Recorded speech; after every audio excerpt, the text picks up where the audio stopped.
Do you want to hook your audience from frame one? Well, there's a single story beat that makes it happen if you know exactly where to put it. My name is Austen Menges, and I've been a pro editor for over 20 years with a focus on broadcast TV commercials.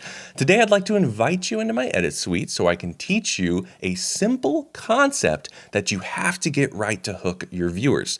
By the end of this short video, you'll know what it is, why it matters, and how to place it exactly in the right spot. So I'm in Premiere Pro here, but before I show you the concept in action, I want to explain the exact ingredients you need to make this concept work. And the first ingredient is simple. You just need an edit you're working on. Now, it's preferable if the edit is telling some sort of story, but you'll find out that this really works with any type of edit. We'll get to ingredient 2 soon, but first I want to offer a quick analogy. Have you ever ridden a roller coaster? There's something on a good roller coaster ride that we can take into our edits. Now, a normal roller coaster will click up slowly to the top and then get you ready for that huge first drop. But imagine this. What if you were on a roller coaster and instead of clicking up for that 10 to 20 seconds, it clicked up for 40 seconds or a minute or 2 minutes? Well, that'd be terrible. You'd probably be bored, disappointed, maybe even stressed that the roller coaster ride wasn't starting. Now, what about the opposite angle? What if instead of clicking up and building that anticipation,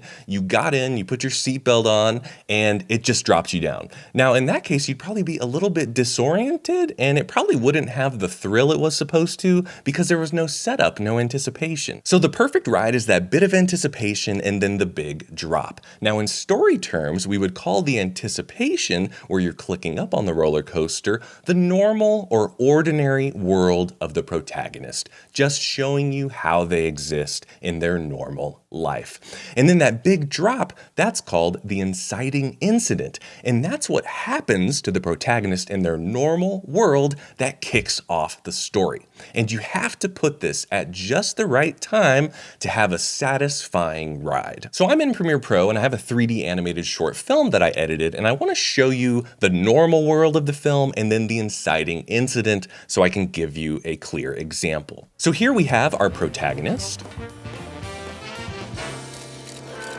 Okay, it looks like he's some sort of special agent.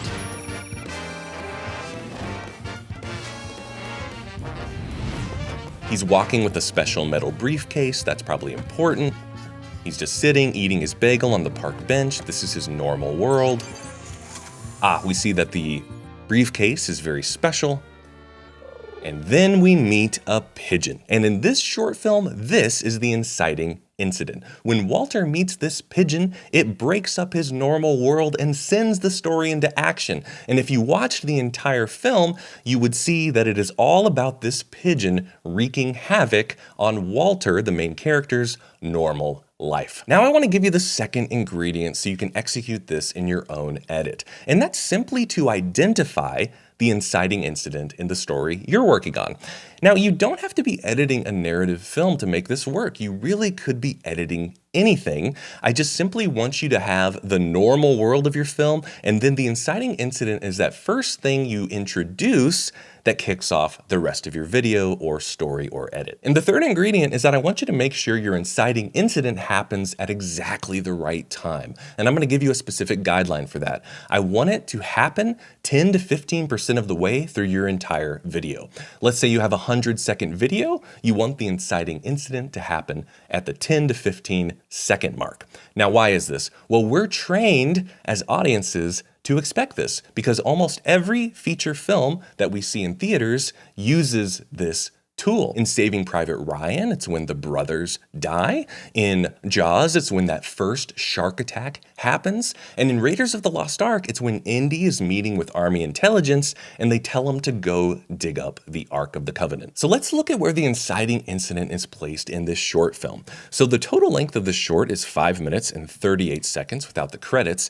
And then the inciting incident where the pigeon shows up happens at the 43-second mark. And that puts it at 12.7% of the way through the film. Now, this short has racked up over 14 million views on YouTube, and it's impossible to know for sure, but I think if we would have had that inciting incident happen 10, 20, 30, 40 seconds too late, we wouldn't have had near that success because we wouldn't have hooked our viewers. So next time you're placing that first story beat, think of the roller coaster. You want to build that anticipation at the beginning. They're checking out the scenery, and then they get to that big drop, and you drop them at just the right time so they're hooked and ready for the ride. If you like this video, it would mean a lot to me if you took a second to hit the like button, and you might also want to grab my free editing guide where I go deeper into my 5 editing criteria: emotion, story, rhythm, sound, and action. And if you like this video, you should watch this one next. Happy editing.